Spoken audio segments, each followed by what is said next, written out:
lights are bright. Line drive right field, base hit. South Carolina wins the College World Series. The pressure is real. Shot clock at 10. Murray against Davis. Lobs down low for Sharp, and he has a shot rejected by Murray Boyle. He just blocked the shot of a 7'5" human. Are you kidding me? And the stories are bigger than the scoreboard. And South Carolina has won the national championship. From the biggest plays. Up in the pocket, gonna run inside the 20, 10. Lenore Sellers going left side, 5. Touchdown, Carolina. Touchdown. Touchdown, Lenore Sellers. To the toughest call. In the pocket, rolling right side, throws underneath. Is the ball picked up? Got it. It is. The Gamecocks have got it on a turnover. They shut it down at Death Valley. To the moments everybody will be taught. Today, the lights. All right, I don't know why the video cuts out like that, but welcome into Gamecock Pod Live for July the 2nd, episode number 2037. I hope everybody can hear me. Let me get to the mic. Let's just go ahead right off the top and bring in our man from Gamecocks247, wearing his Under Armour shirt this morning, even though it is now the era of Nike. Yesterday, it was a huge day. South Carolina begins their relationship with Nike. Alex travels to Cornelius, North Carolina, which is really right outside of Charlotte, to Amos Hough High School for the commitment ceremony, which was broadcast on the Rivals College Football YouTube page. They call it their Summer Signing Day show, even though there's no Summer Signing Day, even though some coaches would like one. But Alex, the lead is this. South Carolina secured a commitment of Joshua Dobson, who many believe is the premier cornerback in the class of 2027. He's rated a top 10 player by Rivals and ESPN. He is considered an industry 5-star and is the at least by Rivals, the highest rated cornerback prospect ever signed by the Gamecocks. He's the number 6 player in the country in their standalone rankings. You were there. This thing took a lot of twists and turns. Texas A&M, kind of like in the Kentucky Derby. They jumped out early in the race. They led the race. Michigan came on. But down the stretch, South Carolina asked for the last visit. They got the last visit with 3 targets that are announcing this week, Dobson being the first. And they land a guy that everybody in the country coveted at cornerback. Tell us about the ceremony and what you love about Joshua Dobson. Yeah, I mean, you can look at just like his film from either Catawba Ridge and even kind of seeing some stuff from early on his time at Hough, where, I mean, you see exactly what they're looking for in corner for Torian Gray, like at 6'1", 185 pounds. Like, he's a strong cover corner, guy that has the speed to really kind of get back and have that recovery speed. Like, I remember last year watching him at a South Carolina camp, and there was a play where it looked like he got beat or somebody else on his team in the secondary got beat, but I mean, his speed just really showed in that rep where he had strong recovery speed, got there and knocked the ball away. And so I think that's something that's really impressive about him. And, we want to see kind of from a run support standpoint what that next step is for him. But, I mean, from a cover standpoint, like, he's about as good as you can get in the high school ranks. And then just kind of from a recruiting process, as you mentioned, Texas A&M really kind of had some momentum in this one for a little while in this stretch here in this past year or so. And then Michigan really got involved too. And I think they were making a strong run there at the end. But, he talked about it again yesterday, and he talked about it a lot during following his official visit, where he had some questions that he wanted to get answered on his official visit, and really just kind of about Beamer's stability and, the kind of the future going forward with the program. And, I think, Shane Beamer answered that question exactly how Dobson and his family wanted to hear it. But I think also, Jeremiah Donati also played a role in this recruitment too, where, he had some conversations with Joshua Dobson. I think they liked what they heard from him too. So it was overall just a huge team effort in this one for South Carolina to land Joshua Dobson. And it's a big one, and maybe it gets the ball rolling for them here this week. No doubt. So, going back to Shane Beamer's first summer, I think this is the fourth class in the last 5 recruiting cycles. Beamer has landed at least one 5-star recruit. Nobody's ever done that at South Carolina. You mentioned the involvement of Jeremiah Donati. I'll say this for South Carolina: no matter who it's been, whether it's Ray Tanner, whether it was Shane Beamer, Will Muschamp, if it's Dawn Staley, whoever, when they have a national profile recruit on campus, other coaches help out. Dawn Staley shows up for football if they want to meet her. Shane Beamer shows up for women's basketball. The athletic director has been involved. The president has been involved, going back to Harris Pastides. Now, I can't really speak for the mouth breather. He might have been out doing PT when South Carolina had official visitors. I'm sure, honestly, they probably kept him away on purpose. But Michael Amaritas is just like Harris Pastides. He is a sports enthusiast and a president that backs sports. And so this is huge. And so, I've called it the summer of Shane, and it looked like the summer of Shane had fallen flat on its face. Now, we've got 3 more decisions coming over the next 3 days. I thought South Carolina had a chance to go 4 for 4. We'll preview the others. But to end the month of June, Shane Beamer, this is when the summer of Shane really got started. After the official start of summer, which I think is June the 21st, they got 4 commitments to end the month of June. And so let's go back to those commitments before we preview the others. And so let's start with 4-star Richmond Huguenot High School, which is a powerhouse program in the state of Virginia. 4-star wide receiver Ivian Lewis, 6'2", 185. This is a guy Mike Furry's recruited since he first got to South Carolina. South Carolina was thought to be a favorite. He committed early to Kentucky.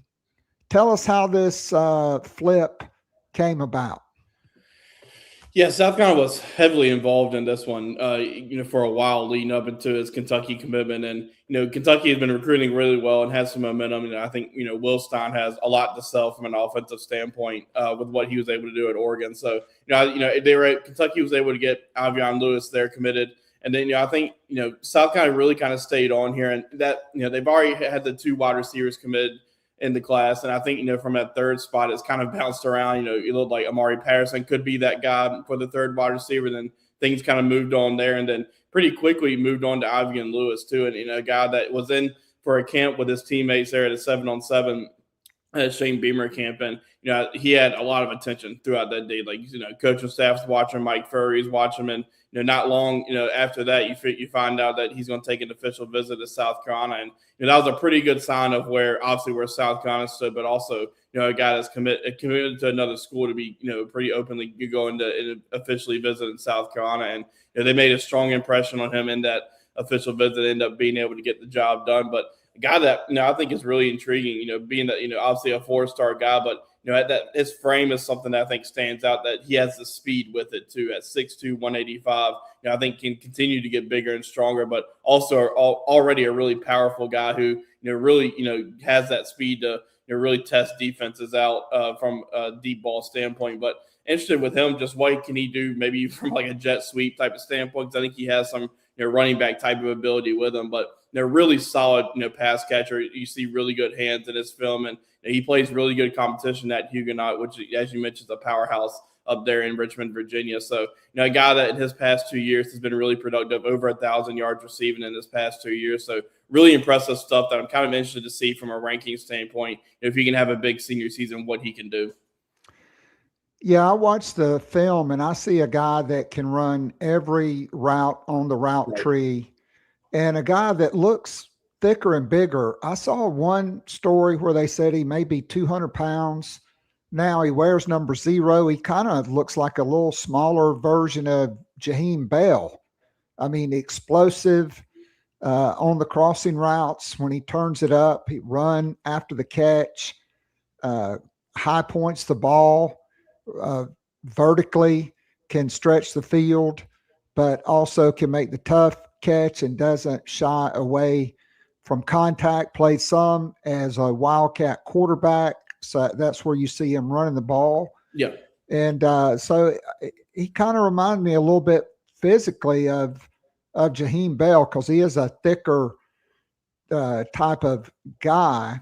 And so, and this was a guy that South Carolina just didn't beat Kentucky on. He had offers from Florida State, Georgia, Arkansas, Colorado, North Carolina, Tennessee, Oklahoma, and Ohio State. This was a highly coveted guy from a big-time high school program. I think it really benefited South Carolina, because you really only had to beat Kentucky, because that was the other official visit. South Carolina gets him in late and completes the flip. So you also get 3-star Hammond linebacker Jackson Ross, who is 6'3", about 215 or 220. He is a good-looking linebacker from Hammond. Alex, we've talked about him in the past. This was going to be South Carolina, Virginia Tech, and Texas Tech for Jackson Ross. He's rated a high 3-star guy. I watched his film. You have to take it with a grain of salt, because he is playing against Giza competition. But you see a big athletic guy that's a thumper, that is a Clayton White linebacker. He can play in the middle. He can play in space. He can drop in coverage. He can blitz. He slides over and comes off the edge. It's almost like Hammond runs the Clayton White defense. What do you like about Ross? Not to mention the fact he's a legacy. His dad played basketball under Eddie Fogler. Yeah, you mentioned it. Really looks like the mold of what South Carolina and Clayton White looks for at linebacker. I mean, you look at what they have in that room now with Fred Johnson, Justin Okoronkwo, Sean Murphy. You see some of the same type of mold of what they're looking for in Jackson Ross. And, you mentioned again in this film, you watch it, like you see just about everything you want to see. You see physicality, but, being able to do different things, whether it be kind of in line, in middle line of scrimmage, or coming off the edge. But also you see the speed that you need to see at linebacker, especially for what South Carolina asked for in their linebackers. And I think that's really impressive for that 6'3", 215-pound frame to have that east to west type of speed that you see from a Fred Johnson or a Justin Okoronkwo. Like, you really see that in his speed, and that's something that you can kind of tell. Obviously, you mentioned the competition, but you can still see the speed and what he can do at the next level. And I think even when you look at Vanderbilt and Texas Tech, like those two programs know what they're looking for at linebackers and know in how they're recruiting defensively. Like, I think Clark Lee's obviously one of the better defensive minds in college football. Like, he knows what he's looking for in linebackers. We've seen what Texas Tech's been able to do from a recruiting standpoint. Like, that was two teams that really, really wanted Jackson Ross, and it was one that obviously being a legacy held. But I think South Carolina really kind of turned up the heat and did a nice job in this recruitment. Yeah, I think I misspoke there, but and said Virginia Tech and not Vanderbilt. Both start with a V. And the next guy we're going to talk about, it was Texas Tech and Virginia Tech. Yep. But on Ross, the connection, like you said, Clark Lee, an NFL linebacker, a defensive guy, and coming off a great season at Vanderbilt. This is not the Vanderbilt that's been struggling trying to get a guy. I mean, so I like that. And I like Texas Tech. Their defensive coordinator spent a good part of his career in South Carolina at Wofford. So you had that connection. And Joey McGuire is a guy that's revered in the state of Texas, now as a head coach at Texas Tech, but he was also a high school coach. And Texas Tech plays awfully good defense. If they would have had a quarterback, and now after all this mess that's happened with Sorsby, they may be saying that again. If we just had a quarterback, we could won the national championship. But you have to feel good about it because of what you see and schools with defensive reputations going after this guy.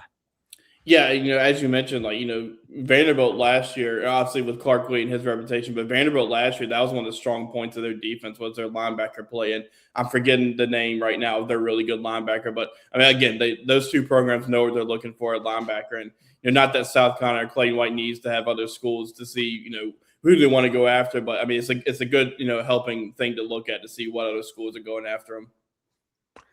No doubt about it. So, Kelvin Millington, who may be the most interesting man in this recruiting class, 6'4", 188 pounds, laser timed at 4.5 flat in the 40, a 38.5 inch vertical leap, which you just don't see that many guys with that height and weight that are jumping that high. Very explosive athlete, very impressive.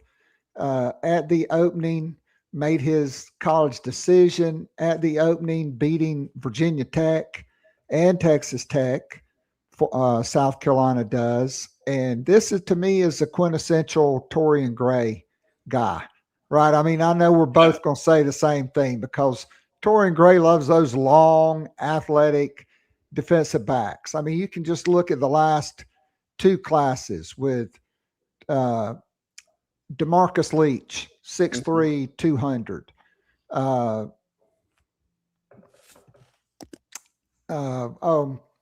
Lord. Koski Barnes was listed 6'3", 195. Now he's 200 plus pounds. Tristan Lewis, Kendall Daniels Jr., 6'4", 215. Xavier Current, 6'4", 215. I mean, just the length at defensive back. This guy, 6'4", almost 190. Great speed, great explosiveness, and just a quintessential Torian Gray guy. And you got a nice bump because he did this on a streaming national YouTube channel at the opening finals. And you get a guy from Georgia that is really a high ceiling guy. I mean, Alex, we don't even know what this guy's going to be like. I mean, he could be 210, 215. He could be a corner, nickel, safety if he got big enough. I mean, I doubt he's a linebacker, but I mean, I think this guy has a pretty high floor. He's kind of raw, but he's got elite tools, but a very high ceiling in Kelvin Millington. Yeah, that's the most interesting thing about him. Like, I think they're going to plan to start him at corner, but at 6'3.5" and 188 pounds, like when he gets into a college strength and conditioning program, like is he going to get into that 200-pound kind of area or so? And like maybe he could be in that nickel spot or he could be in that safety spot. Like, I think he can fit in all three. Like, I do agree with where they're going to start him at corner. Like, I think that's where he fits in right now. But that's funny. Like, when South Carolina first offered him and you start looking him up, look at his profile, you immediately see 6'3.5" and 188 pounds. Like, okay, well, that makes sense for Torian Gray. And, but a guy that, I think is really kind of under the radar for how good he can be. Like when you watch his film, you see his speed for one thing, his athleticism, I think, some of the explosion that you see from him. I think one thing with him, and he mentioned this when, talking to him after he committed, that he's, really comfortable in from a zone defending standpoint. I think from a man-to-man standpoint, that would be kind of his next step for him. And that's where I think it'd be interesting to see maybe he could end up being in that safety role or in that nickel role from a man-to-man type of standpoint. But, I think a guy that, you see these guys from that Torian Gray signs that fit this mold that really work out here at South Carolina. And just a guy that, they were able to get in on. And, Texas Tech and Virginia Tech were also involved there. But I think after his official visit, he kind of understood and knew where he wanted to be and, wanted to go ahead and get his spot in the class. And, kind of with that cornerback spot, obviously mentioned that they're going to start him there. Like that's a spot that's going to be interesting to see what it looks like next year for South Carolina. You could see, Judge Carter entering his senior season this year, and Vakari Swain have a really good year and potentially go off to the NFL, where maybe it's a spot where you're going to have some really young guys playing there next year. And I think that you got to continue loading up that room. That's what you're seeing them do. No doubt about it. I mean, I think that played a key role for Joshua Dobson as well, with South Carolina potentially losing both starting corners. He's got the opportunity to come in and play immediately. Do we know, is he an early enrollee, Alex? Kelvin? Well, Dobson and Millington. Both of them are playing to be. Awesome. All right. So then the last guy, Alex, is one of my favorite guys. And my good friend Brad Lawing would always say, when you get a guy in camp, you get to put him through the combine. You measure him. You measure the wingspan. You weigh them. You time them in the shuttle, the vertical leap. You measure standing broad jump, the 40 shuttle, all of that. And then you put them through drills and you get to coach them hard. You get to, see them up close and personal, how they respond to your coaching style. Do they thrive? How competitive are they? And I heard from a source earlier this week, South Carolina thinks James Ross is the biggest steal in the class, 6'5", 290, originally from Orangeburg, but at Ridgeview High School.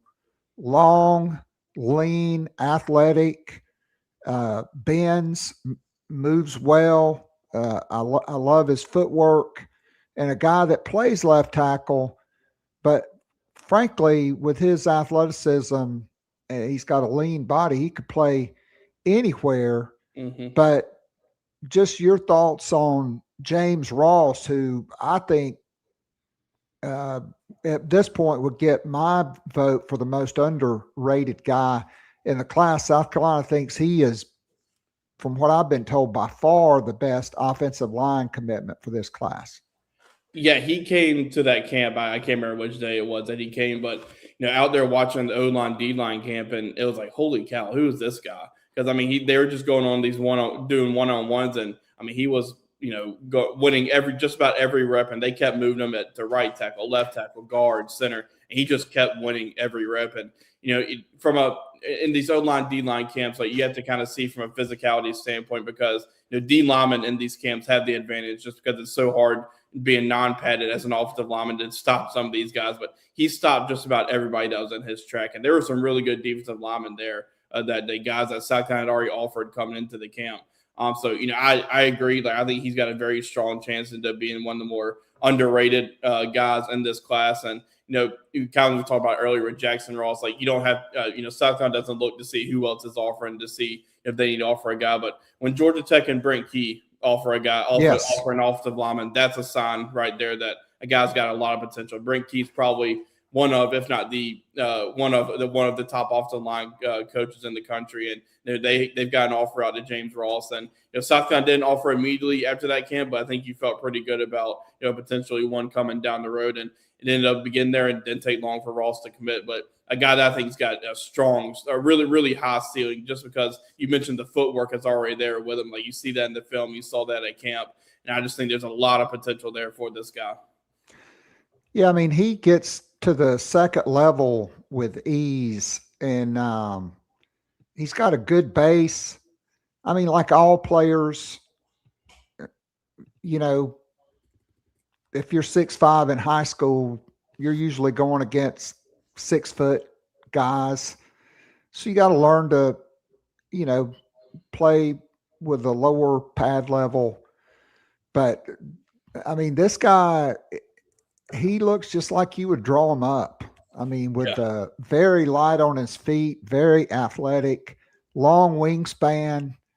I mean, you can see long arms, and when he gets his hands on you, he finishes through guys, and so very impressive there.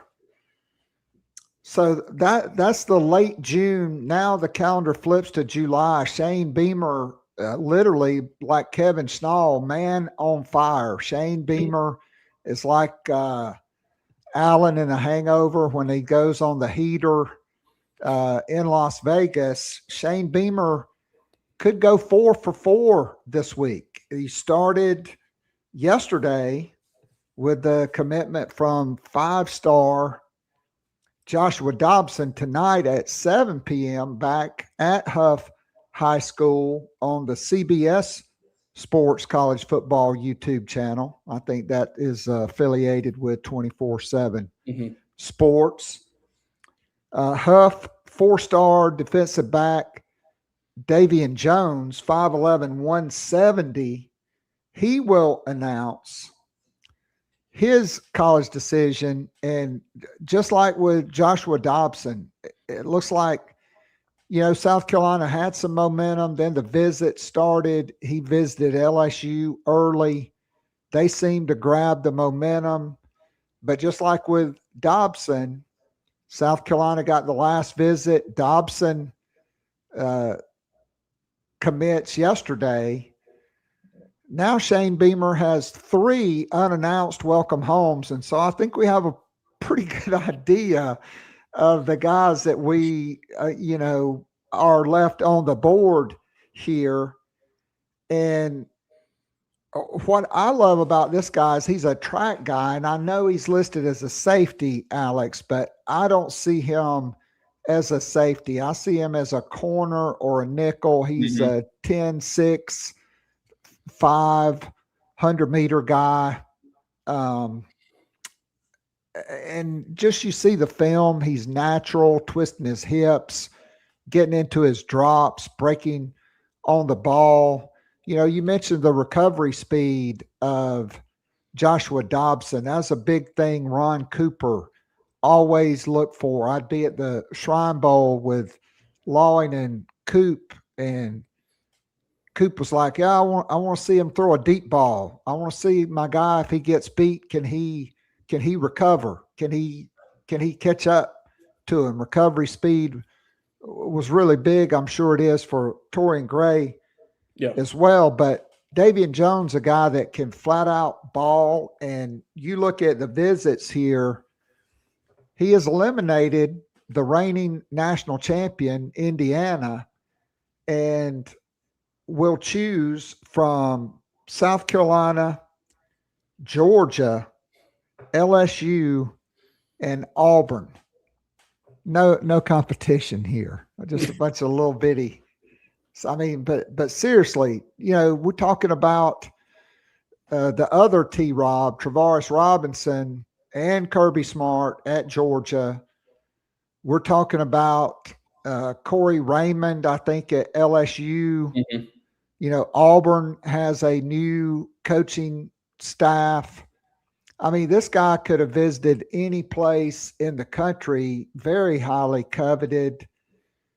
I thought last week it was going to be LSU, but I said this one I'm going to really be keeping an eye on, because I thought if Dobson committed leading up to that, the momentum could flip. It appears, I mean, there are several predictions by the experts for Davion Jones to South Carolina, but what do you see when you see the film, and what kind of player would South Carolina be getting with Davion Jones? Yeah, mentioned as a safety, listed as a safety by, I think multiple networks. But, I think, South Carolina's kind of looked at him, and I see it too as that corner nickel spot somewhere in that range, being at 5'11". And I think we have him listed at 165, but he's a little bit bigger than that. I think he's probably in that 175 range or so. But a guy that has that speed at that frame, but I mean, he's not scared to, as use a Muschamp and put his face in the fan That's right. and hit you. Like that guy, like he, you watch his film and he plays physical. Like he'll come up and he'll help support in the run. And that's something huge that you want to see from that nickel spot.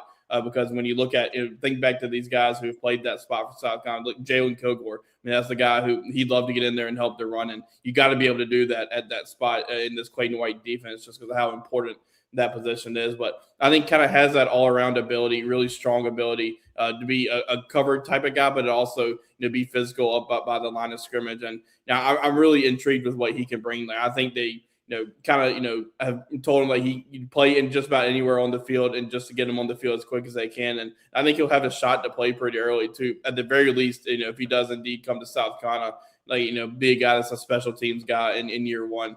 So really, really impressed with him. And as you mentioned, the competition from a recruiting standpoint, some of the big names are having to go after, not only from a school standpoint, but also from a defensive coordinator standpoint, defensive back standpoint. Like, Auburn has also had a role in this one too. And they got Tim Banks as their defensive backs coach, who is well-known defensive backs coach who already had a relationship with Davion at Tennessee. So it's been a big recruiting battle here for South Carolina, and it did seem like for a while LSU had some momentum, but even coming off South Carolina's official visit, it was kind of hard to get a real sense of where this one was going to go. And but pretty here recently, it seems like South Carolina has some momentum heading into his 7:00 decision tonight.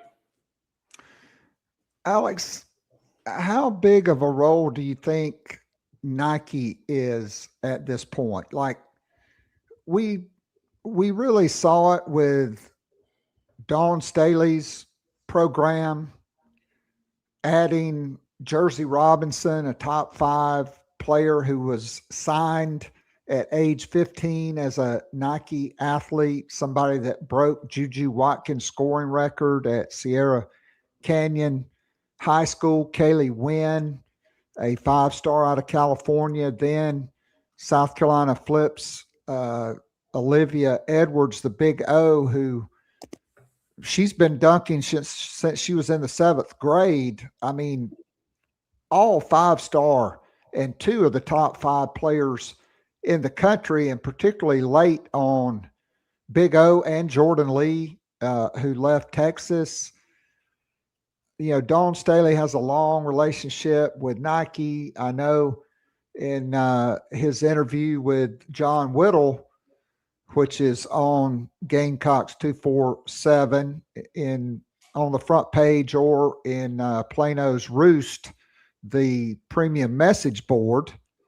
Sign up if you're not a member, by the way. Could Nike be kind of helping South Carolina with some of the NIL on these elite prospects? I mean, we've seen multiple South Carolina players announced yesterday as blue ribbon athletes with Nike. That's kind of the highest NIL level for them, for college players. But coming down the stretch here, how much of a difference do you think Nike at all has made a difference? I think with these guys here down the stretch, I don't think it's like a huge deciding factor. I think it definitely helps just because Nike's become one of, if not the top brand in sports. Like, you look around at all these different leagues, and it seems like Nike is the most. Nike's the league, the apparel brand that all these guys are going to be seeing on TV, and so I think it does help. Like, I think it's a deciding factor, or one of the deciding factor for a lot of these kids. Like, I don't know, but I think you're seeing already what Nike's doing for South Carolina. Signing some of these guys to their top deals, like Nora Sellers and Joyce Edwards and Chloe Kitts and all those athletes at South Carolina signing those deals. Like, I'm sure it certainly helps. And I think Nike's definitely going to help in football recruiting. I think Nike's absolutely going to help in basketball recruiting for everything that you mentioned there with Dawn Staley. Then from a men's basketball side too, I think it's definitely going to help. So I think you'll start seeing more and more conversation about it now that it's I guess official that it is South Carolina's brand now. I think you'll start seeing more and more conversations about it, and I think it's definitely something that's going to help not only from just the shoes and things like that, but also some of the NIL opportunities that come with Nike, which I think are a huge part of this deal.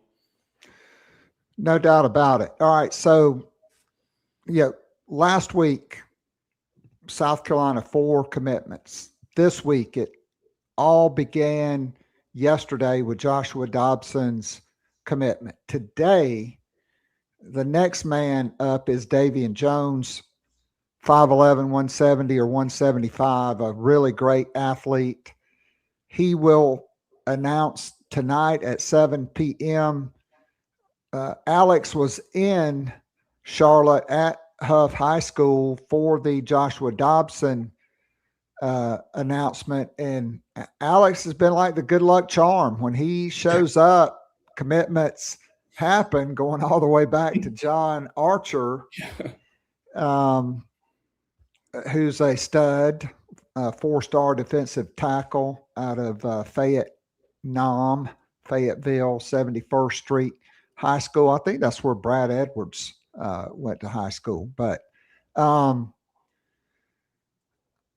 Alex, I mean, I think all signs point to South Carolina. How big would that be to add the dynamic duo in the secondary from Hough High School?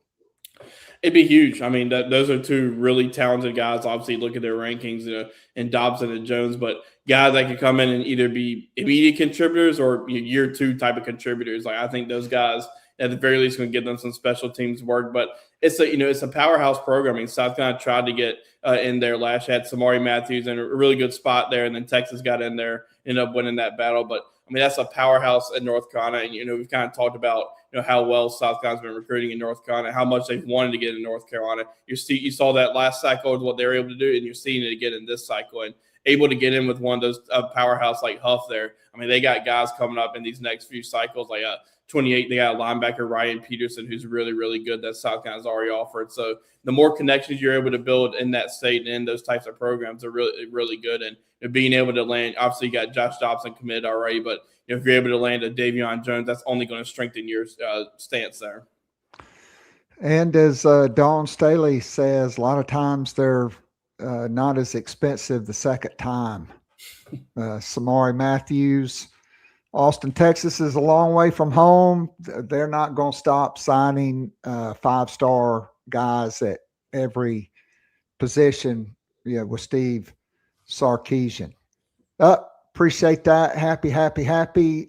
Douglas Byrd High School. That's right. Two powerhouse programs in Fayetteville. All right. So on Friday, July the 3rd, don't have to wait all day for this one. Noon Eastern, Irmo 4-star offensive tackle Nate Carson, 6'4", 290, will make his decision. And Alex, just like some of these other ones we've talked about, this one has had its twists and turns. First, Tennessee was the big leader.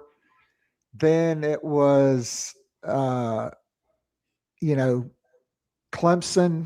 was the leader. Then Georgia kind of took the lead. There was a lot of momentum there. But again, as we get closer to the decision, and another guy, all 3 of these guys, Dobson, Jones, and Carson, the last official visit to South Carolina on June the 19th.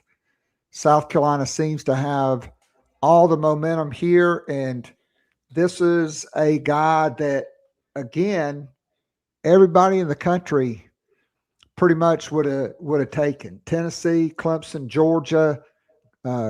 He canceled the Tennessee visit and went to Colorado. Deion Sanders, Georgia, obviously. Clemson. I mean, these are some of the best line coaches in the country, and certainly South Carolina has one now, really 2 of them, with Coach Clem and Jason Smith. But this would be huge to keep an Irmo Yellow Jacket right in your backyard to keep him at home.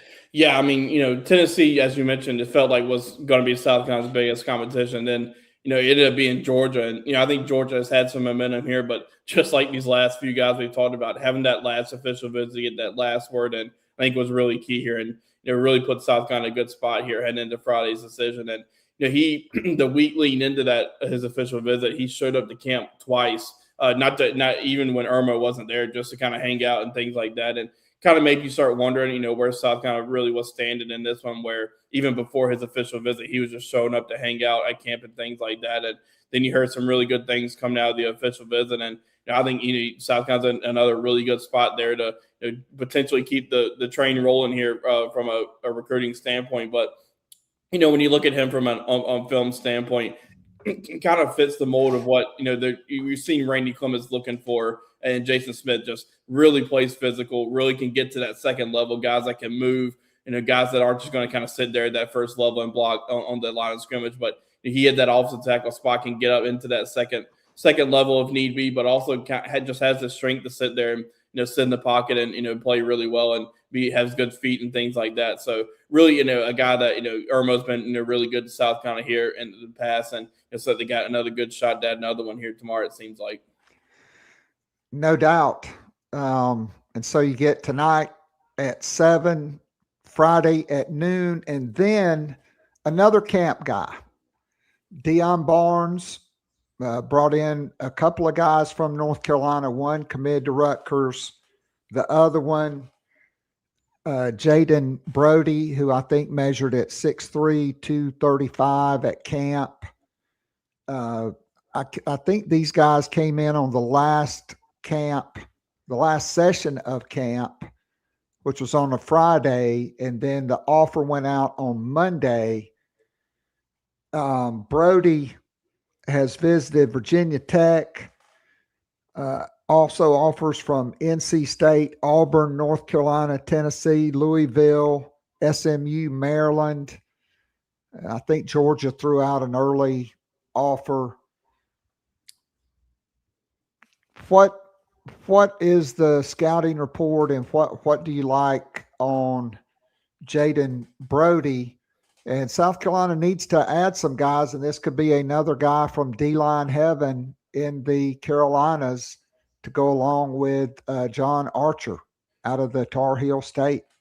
Yeah, that was the first thing I was going to mention. Another North Carolina guy that they got into camp, and I thought he had a really good performance. And that next week got an offer, and a guy that last season was really productive, had 97 total tackles. I think it was something like 20 or so tackles for a loss and around 5 or so sacks. Like, guy that's just really, really productive. And I think you see some things that you like on film. You see, I think off the line of scrimmage, I think there's some things that he does really well. I think he can, kind of shed some of those blockers with ease. At that 6'2.5", I think he's around 230. I was putting up his profile right here. Around 225 or so. I think, there's a lot of strength. And I think the biggest thing that stands out with him is his frame, where when you look at him, I think there's a lot of room for growth there and a lot of room to continue adding muscle, where I think that will really help him from a run stopping standpoint. That's kind of the next step for him. Like, I think you see some of the pass rushing things he can do, but from a run stopping standpoint, being able to use that frame to continue adding some more muscle will be really good for him.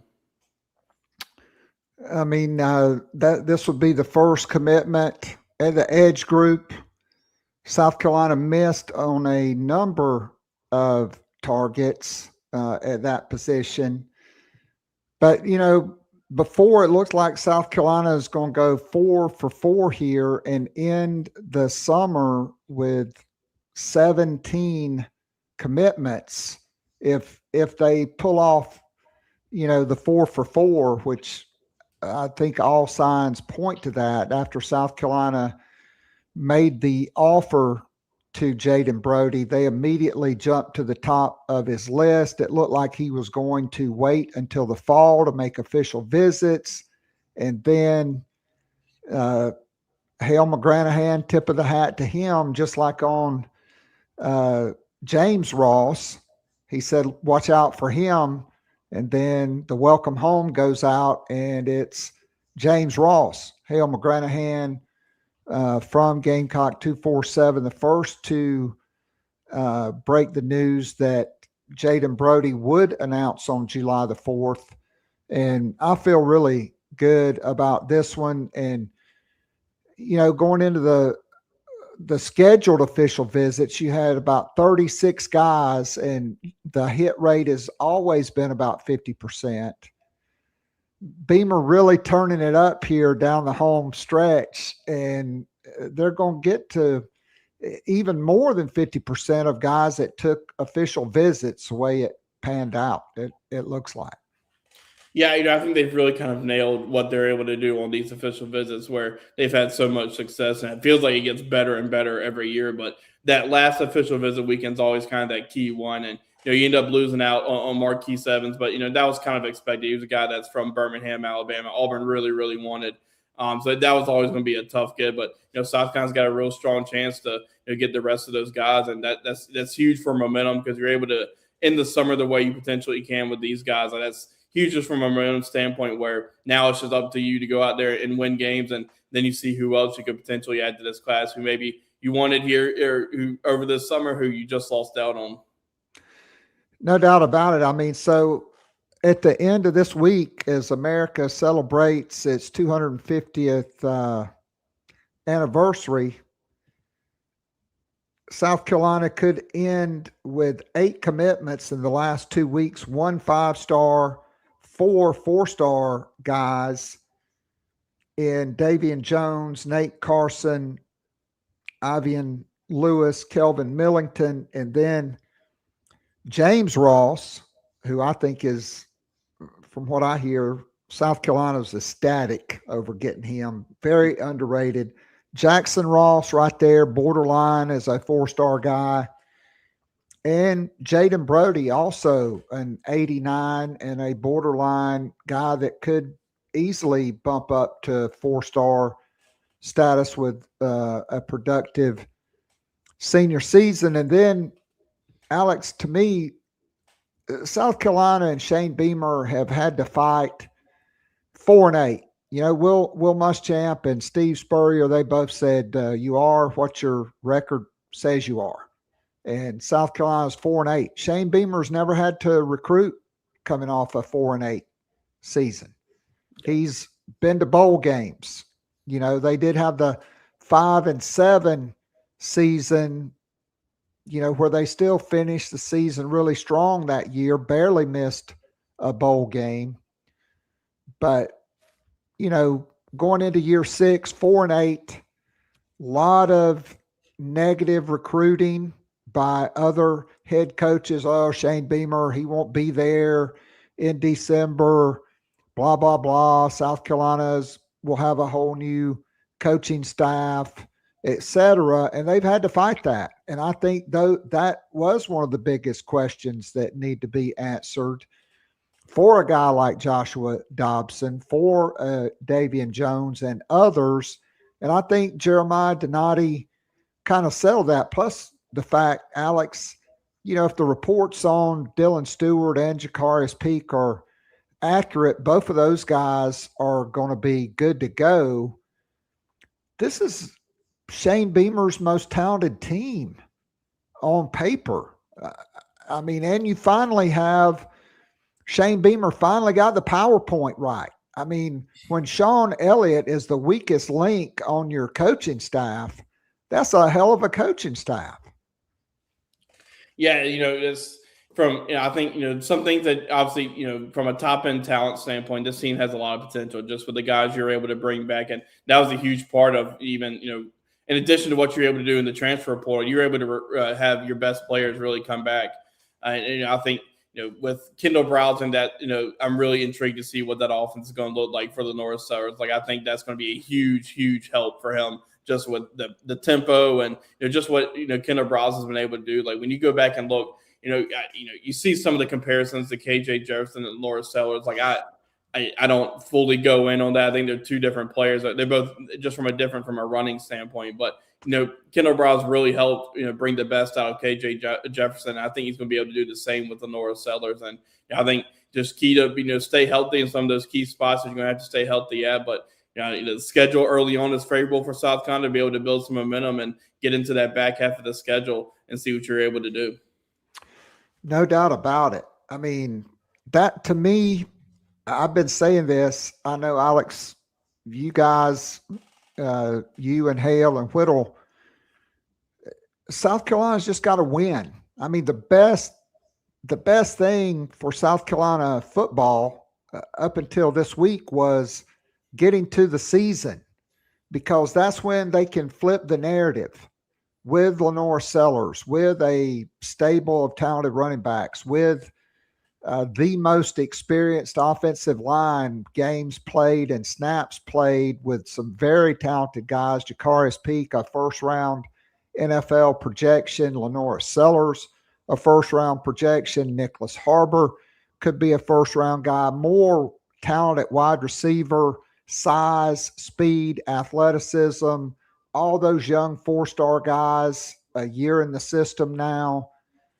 Even at tight end with Brady Hunt and Mike Tyler, two guys at tight end that can certainly play, and Mo Brown defensively. You may have the deepest defensive line you've ever had at South Carolina. And Travion Robertson's 100%. Just players at every level, both sides of the ball. I think the defense under Clayton White these past few years has proven they're going to give you a chance in just about every game. Where but they've also got some serious talent, I think, on that defense this year. Obviously, Dylan Stewart, but I think he's got Travion Robertson has a really good defensive tackle room that's a little bit underrated right now.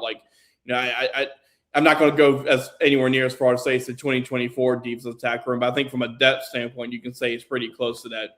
Obviously, TJ Sanders, Boogie Huntley, Tonka Hemingway, those guys are really good, but I think they got some talent in that room too. But I think one of the biggest keys is at linebacker.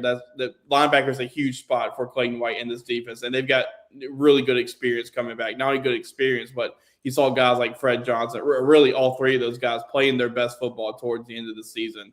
I think the key questions for that defense are going to be safety spot. Like that's the one that's been talked about a lot. Who's going to be opposite of Peyton Williams, but you also got to get that nickel spot figured out too. Like that's a crucial spot that I don't think is probably getting talked about enough from who's going to take over that spot. Like Gerald Kilgore, Quashid Scott probably battling for that spot, but who's going to take over that spot? And the one question I have for that defense will be the cornerback depth overall. Now, I think you got your two starters there, potential starters there, but what's the depth overall is going to be young in the secondary. But I think just from a starting standpoint, overall depth standpoint, you have to really like where that defense is. Now can that offense take that next step?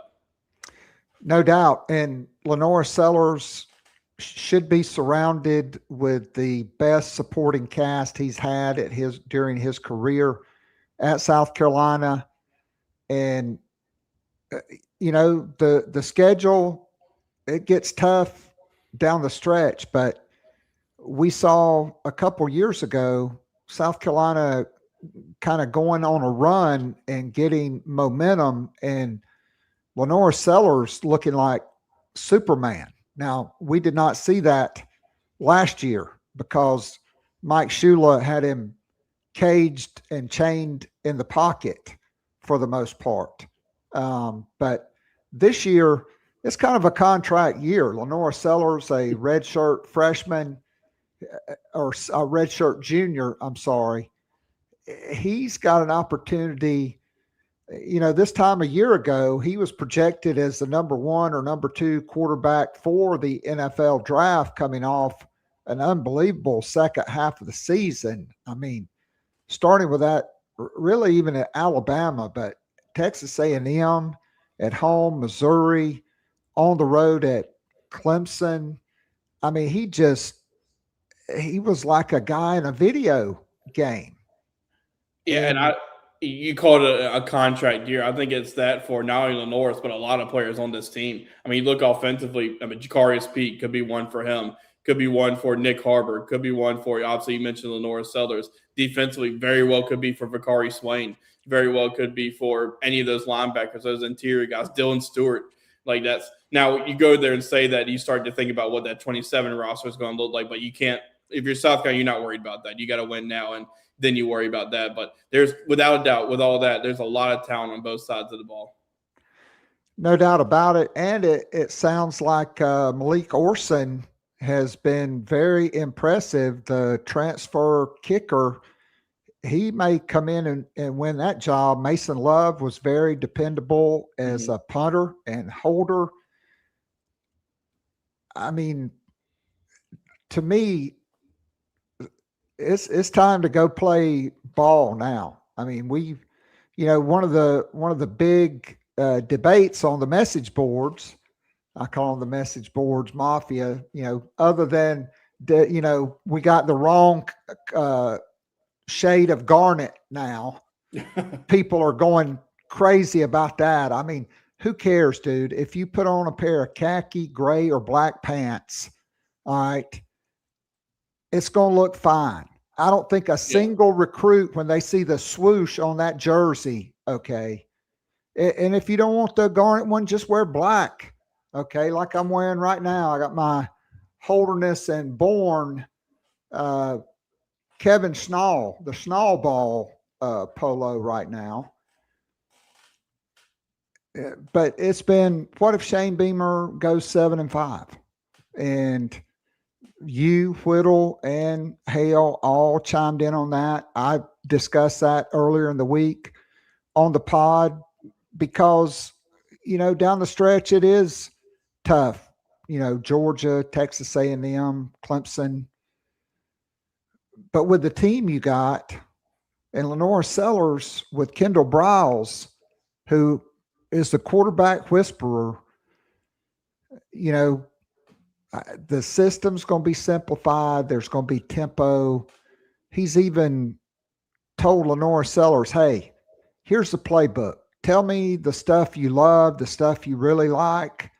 The stuff you don't like, we'll get rid of it. We're going to build around your strengths as a player. And South Carolina's defense, one of the few times they were not able to stop anybody was that Arkansas offense in 2022 with Rocket Sanders and KJ Jefferson and some pretty good wide receivers. And Jefferson, his stats were like a video game that year. Well, his whole career until he got injured under Kendall Briles. Yeah, it's just because I think, you see even back to his time at Baylor and things like that, like he does whatever fits best for that offense. If they are a run first team, they'll do a lot of that. If they are a pass first type team, they'll do a lot of what that works. So I think that's something where it's really South Carolina had to have with the talent that they have on their roster. They had to go out and find an offensive coordinator that's going to showcase the best of what those guys can do. And, I think they're kind of building that offense right now to do just that. No doubt about it. Alex, I can't thank you enough for doing this on what should be vacation week for a lot of folks. But with the decisions on deck, Davion Jones tonight, Nate Carson on Friday. I'm sure you guys will have some stories, and Jayden Broadie on Saturday have some stories already in the hopper, but you still got to talk about it. And great stuff as always. We're going to have John Whittle on next week to talk about Schnall ball and what Kevin Schnall is doing. Dylan Eskew has sent out the bat signal this morning. To me, that signals South Carolina may have secured the number one player in the transfer portal, Tyler Shouse from Texas Tech. And Schnall has been on a heater as well. I've never seen a head coach come in and in 3 weeks on the job do what this guy has done, assembling his staff, getting high school commitments, but flipping the roster and bringing in highly rated guys, bringing some guys back to South Carolina. And, Billy Salento may turn out to be as big, if not bigger than Matt Williams on that staff. This guy's a machine as a recruiter and a hitting coach. Yeah, I think from a staff standpoint, he's built a pretty incredible staff. Obviously, Matt Williams was one that I think, just about everybody, when you heard from the fan base, that, everybody wanted Matt Williams to be able to come back, and that happened. But then you also got a guy like Oxidon, who's kind of his type of guy, knows exactly what he needs day in and day out. Brought him over, and then Salento, that was a huge hire. A guy that's done incredible things at Wake Forest and helps build that program under Tom Walter, where they've had that thing rolling there at Wake Forest, and he was a key role in that. And now, Schnall is going to bring him over, hoping he can do the same thing for them. But they've done a pretty incredible job in the transfer portal, and then being able to bring some key guys back who are from last year's roster, Brandon Stone, guys like that, and some of those other guys who they're bringing back. But I think they're off to a really good start. Still need a few key pieces there to add to that roster, but without a doubt, you couldn't have asked for a much better start from Schnall and his staff. No doubt about it, and we'll be talking about that next week with John Whittle. But football taking center stage as Shane Beamer potentially in the middle of, maybe for him, it could be the best 3 or 4 day stretch as a head coach with, and that's saying a lot. Yeah, I'm sitting here trying to think back. They've had a few stretch weeks of runs where they've been really well, but I don't remember having a potential 4 day stretch that they could have here. I don't think I can't remember one. It's definitely up there. No doubt about it. Alex, thanks again. Be well, my friend, and we'll look forward to catching up with you down the road. Really appreciate you being so generous with your time today. I always enjoy being on. Thanks for having me. Yep. All right. That is Alex Jones from from Gamecock247, and Shane Beamer and Kevin Schnall right now both are men on fire, and South Carolina potentially adding Shouse, Tyler Shouse from Texas Tech, the number 1 player in the transfer portal. And what Kevin Schnall has done in the last week or so has been, if not just as impressive, maybe more impressive of what Shane Beamer will do this week. All right. Today's show, I got to thank my good friend Chris Payne at Nana's Porch. Nana's Porch is the award-winning full-service catering company servicing the greater Charlotte, Fort Mill, Rock Hill, Lancaster area. Nana's Porch is your go-to for all your catering needs, whether it's a banquet, a wedding, a corporate event, a birthday, wedding, anniversary, or engagement celebration. Perhaps it's a breakfast that you want catered. Maybe you got a weekly, bi-weekly, or monthly breakfast at your office or men's group at church. Regardless if it's breakfast, lunch, or dinner, Nana's Porch will work with you to customize your menu and deliver as good a catering experience as you could possibly have, with delicious food and unparalleled customer service. So go to the homepage, nanasporch.com. That's NANASPORCH.com. Get in touch with my good friend Chris Payne. Tell him Keith Alsep at Gamecock Pod Live sent you. So that is going to be a wrap for today. We'll be back on Gamecock Pod Daily, which is hosted on Patreon. You can go to patreon.com. That's patreon.com/Gamecock Pod. And you can join our growing Gamecock family. You can sign up for a 7-day trial subscription. You can join us for the Garnet and Black Town Hall, which is a VIP feature. It's a weekly Zoom call we usually have on Tuesdays for about an hour, and then we go to overtime. And even this Tuesday on vacation, overtime lasted almost 50 minutes. And a lot of nostalgia, good stories, also some major scoop. And so now is a great time to join us. You can get 2 months free off an annual subscription if you sign up today. We're wall to wall during football season, and I have what is the most popular show during football season is the morning after every Sunday during the college football season. You get that, the Garnet and Black Town Hall, all for the cost of one trip to Starbucks. Those 4 Zoom meetings alone is worth the cost of a monthly VIP and certainly an annual VIP where you get 2 months free when you sign up for an annual subscription. So join us, patreon.com, patreon.com/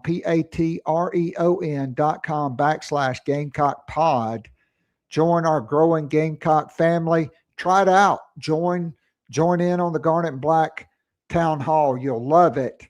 I guarantee it. So until next week, where we'll have the great John Whittle, this is Keith Alsep saying, God bless America. Go Gamecocks. And Beamer is on an epic heater. Until next week, same bat time, same bat channel, probably a different day though. I am out of here.